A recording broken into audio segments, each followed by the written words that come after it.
So, Peter, tell us the story of the new organ at Bath Abbey.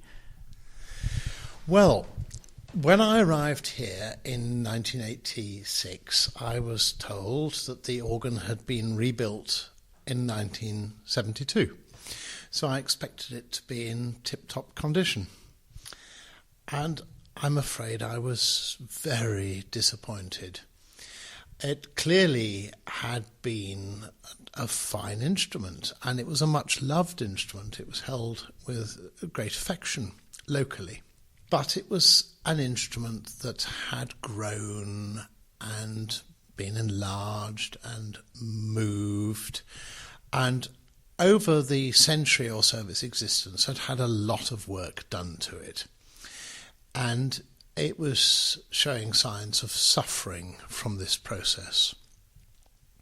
So there were problems like some ranks of pipes would not stay in tune, or they wouldn't sound in tune when drawn with another neighbouring rank of pipes.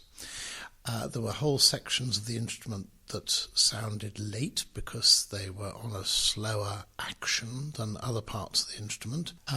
By action I mean the bit of the organ that transfers what your fingers do to the pipes and admit wind into the pipes to make sound. And these actions, because of their design, worked at different speeds, and because some were older than others, some worked at slower speeds, and also pipes were just stuck any old place inside the instrument. So behind the facade there was muddle rather than order. So there was no order and no logic in there because the organ had been extended so many times. So the instrument was difficult to maintain, and it had all these different problems.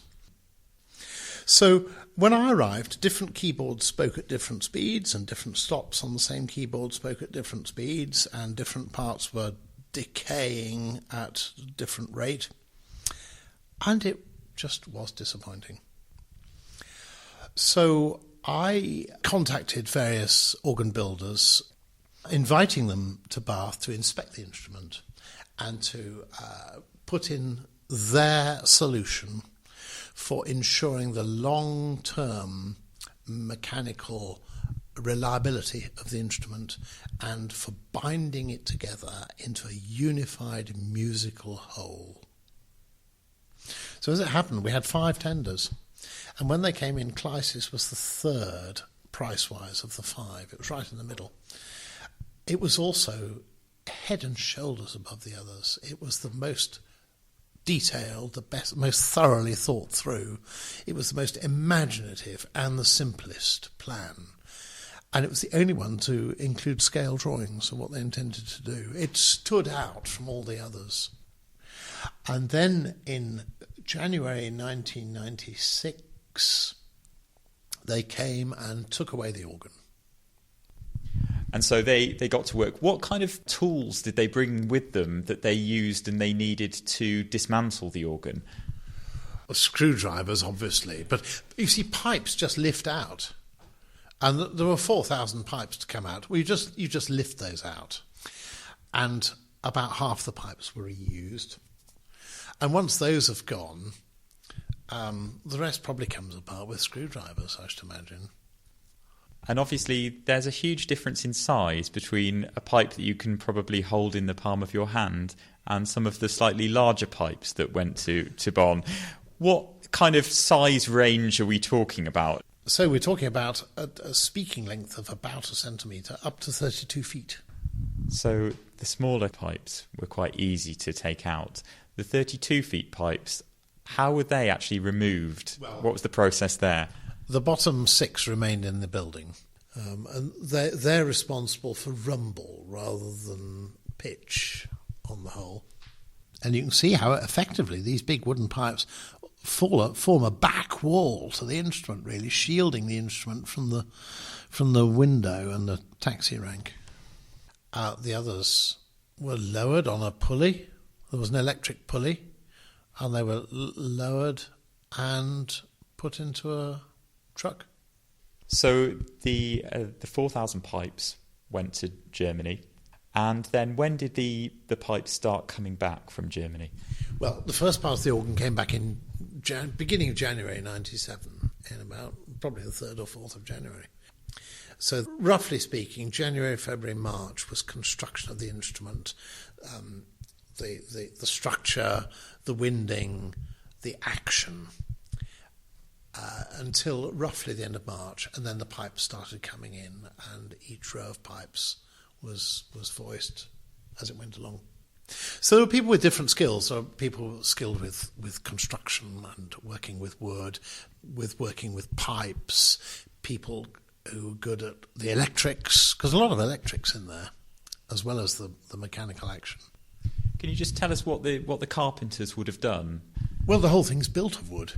You see, behind the facade, the layout is new, the construction is new, the action is new, the winding is new, and most of that is made of wood. So he'd have been responsible for a lot of that. And then what was the order in which the new pipes came? Was it largest first? Would that make sense? Yes, because on the whole, with the manual keyboards, the large pipes tend to be at the front of the instrument. So those would go in first and be voiced, and then you'd fill up from behind that for ease of access. You don't want to be voicing and tuning the pipes right at the front. If your access is from the rear and you've got to lean and climb over all these smaller pipes. Presumably there were a lot of pipes coming all at once. They were moved into the abbey, and then the pipes had to be stored somewhere before they were put. Were they stored? Stored in the north choir aisle. The whole of the north choir aisle was screened off, and then in an upper area there, the pipes were stored, awaiting installation. They were carefully laid out, and of course some were new, and in quite shiny metal, and some were old and had been touched up or repaired or straightened or whatever had been done to them. And then so after the pipes were put into the organ and the voicing occurred, can you just describe what voicing is and how it's done, please? That is doing the detailed work either on the reed or on the mouth of the pipe to get its dimensions and its proportions and its shape exactly right, so that all the pipes speak evenly with the tone and volume that you want. So the facade went on, the voicing occurred, and then you said it was June time, was it, that they roughly completed the process in 1997? End of June.